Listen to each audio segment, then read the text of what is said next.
Hello lovelies, in today's video I wanted to share 5 different things that I have stopped doing to improve my style. I wanted to get this out to you now because from now until the end of the year, most likely you will be shopping pretty heavily, whether it's different events that you have for parties and holiday things, back to school, so many different sales. And so it's a great time to take a step back and look at our wardrobe holistically before we make any purchasing decisions. And if you learned something today, don't forget to hit the subscribe button. I'm Ziba, and I've been a stylist on Instagram for the last 7 years and have covered many shows in Paris and New York, but I'm also just a mom trying to get dressed in the morning and make smart purchasing decisions. The first thing that I've stopped doing to improve my style is ridiculously simple.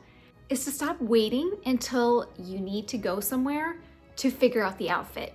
And what I mean by that, most of the time when we are getting dressed in our closets and we're pulling out different things, whether it's for a date night, for a party, work, whatever it might be, we're literally just like pulling stuff out of our closet, trying to remember from the back of our minds, what was it that we saw, that person on Instagram, or what did so-and-so say to do?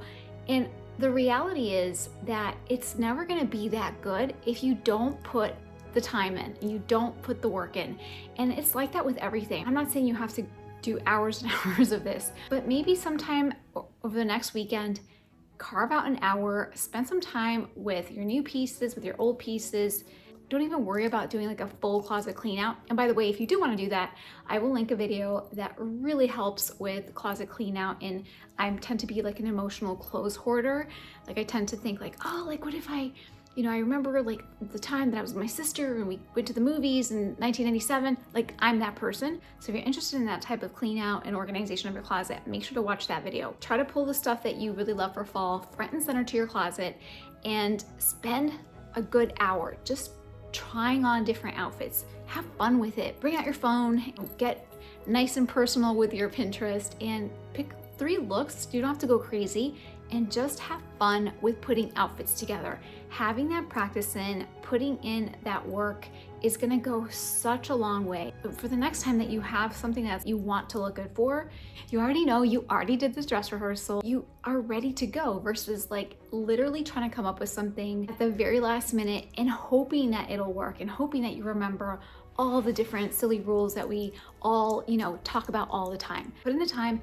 And Pinterest is such a great tool because unlike most other social media like TikTok and Instagram, it really removes kind of like the personality, or it's a little bit more anonymous than the other 2 apps. So you can just kind of go on there, look at some images, usually like they have like the head off, or somebody's like anonymous, like grabbing coffee or something, and it feels a lot less personal than when you go on Instagram and it feels like already like you're already competing. It's just kind of toxic sometimes. So spending some time on Pinterest, putting 3 to 4 outfits together that you're like, let's try to see if we can recreate that and pull pieces from my closet that will construct these outfits. And you'll also figure out what looks good on you, what you like and don't like. And maybe you're like, okay, in my mind, I thought that this pin would be amazing on me, but now that I see it, I absolutely hate it.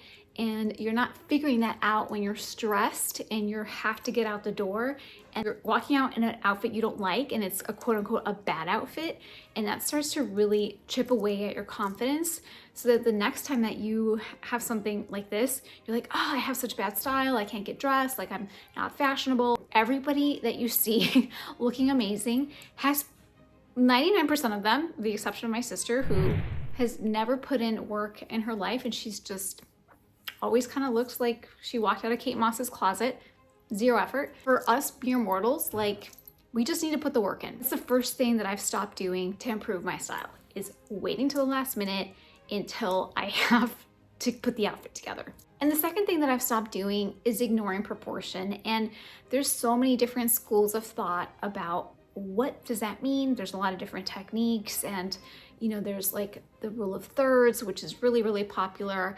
And I think sometimes when I see these charts of rule of thirds, right away, like my MBA mind, I used to be a finance person, I immediately want to run a regression and get all stressed out about it. But it's really a lot more simple than that. The rule of thirds is very simply, is your outfit balanced? At a very general level, if you have a small bottom, then you want a bigger top. And if you have a bigger top, then you want a smaller bottom. Or sometimes you want to have a larger top, cinched waist, and a larger bottom, so that it's the ideal hourglass shape that beauty aesthetics would say is the ideal kind of shape to have out there in the world. That is at the very simplest what is meant by watching proportion. And this has changed my life. I'm a pear shape, so I have a very small upper body and wide hips, and I'm also bow-legged. So I tend to be bottom heavy. So looking back, anytime that I have ever felt frumpy or just not stylish, it's because I ignored my waist. And it's because I ignored the proportion. It was either drowning in fabric or had skin tight everything. And just, not only does that look not very elegant and not very classy, but also it's just uncomfortable to watch. Like whenever you see somebody coming in skin tight everything, like I just immediately think of like Kardashians. It's like just kind of a little bit like uncomfortable to watch.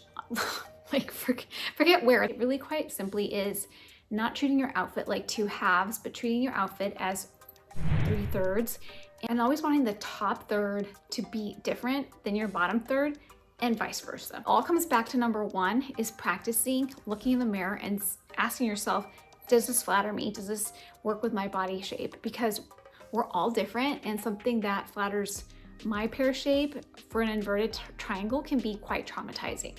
So it's putting in that practice. The third thing I've stopped doing to improve my style is taking fashion editors' opinions as gospel.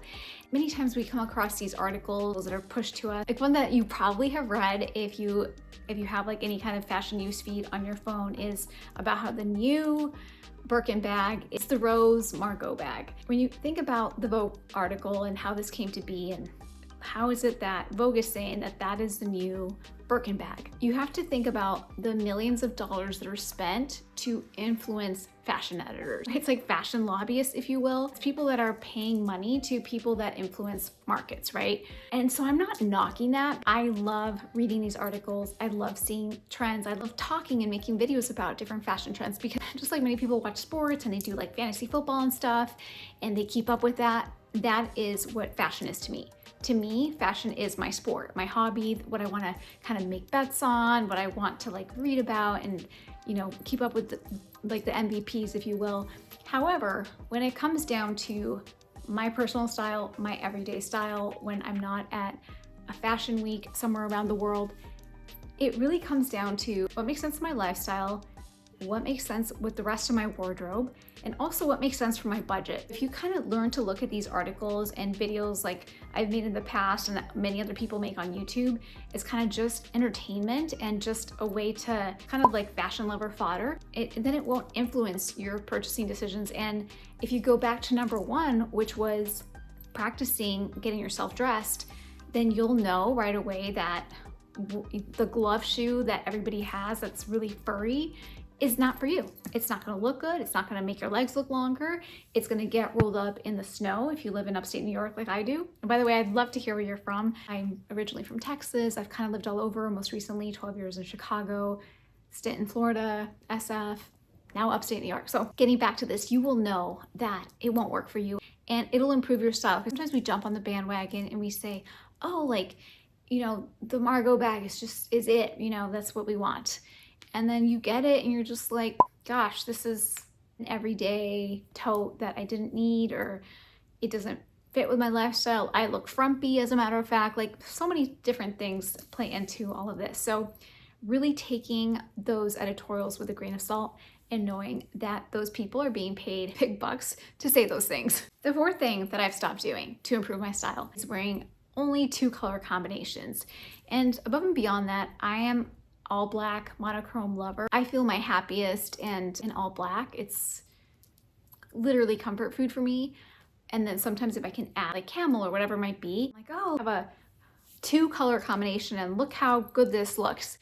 And I'm not saying that that is not stylish or that, if you wear only 2 colors or 1 color, that you're not gonna look good or chic. If you can find ways to incorporate 3 colors in your outfits, you will look so polished and your outfit will look very, very interesting. And I started to play around a lot with this season, kind of hinging on forest green and burgundy. Apparently the burgundy search is up almost like 400%, which is bananas. But coming up with 3 color combinations is not as hard as you would think. You can easily Google like complementing 3 color combination and it'll just spit out so many different things. So if you're a pastel lover or if you like love yellow, then you can come up with different combinations that go with those colors. It doesn't have to be like all gloom and doom like my favorite colors, which are gray, black, charcoal, that kind of thing. The 5th thing that I've stopped doing to improve my style is forgetting that 3rd piece. The 3rd piece rule is you have a top, you have a bottom, and then you add a 3rd piece to make the outfit more interesting, to make it more balanced. And actually many retailers train their sales associates on the 3rd piece rule to help their mannequins look more stylish. So when you go into, you know, whatever your favorite store is, most likely the sales associates there have been trained to dress up their mannequins so that they always have a 3rd piece. You'll probably notice it now every time that you go in, but it really does make the outfit more interesting. And fall is a very easy time period to add that 3rd piece. We have cardigans, blazers, barn jackets, scarves. It makes it really, really easy to add that 3rd layer. If you're down south, I would recommend a vest, but at the very least, we can all add a scarf or this is one thing that I am proud of myself this year. I would always forget jewelry. I would just wear my favorite earrings, and I've always loved rings, but I wouldn't go out of my way to like have my bracelets and my necklaces and things like that. And so that can be also a 3rd piece, is your accessories speak so loudly and they really help you appear more stylish. It takes time because sometimes these little things take so long to like put together and clip correctly and all the things, and you're trying to find like your bracelets. Having a little valet with your favorite pieces can like really help with that. I've started doing that. I know what the pieces that I'm currently wearing are at all times, and I can just easily pop them on and not think about it too much. And if you're putting together your outfits and you're finding that you're hating your outfit, make sure to watch my video on 7 reasons you hate your outfit and how to fix it.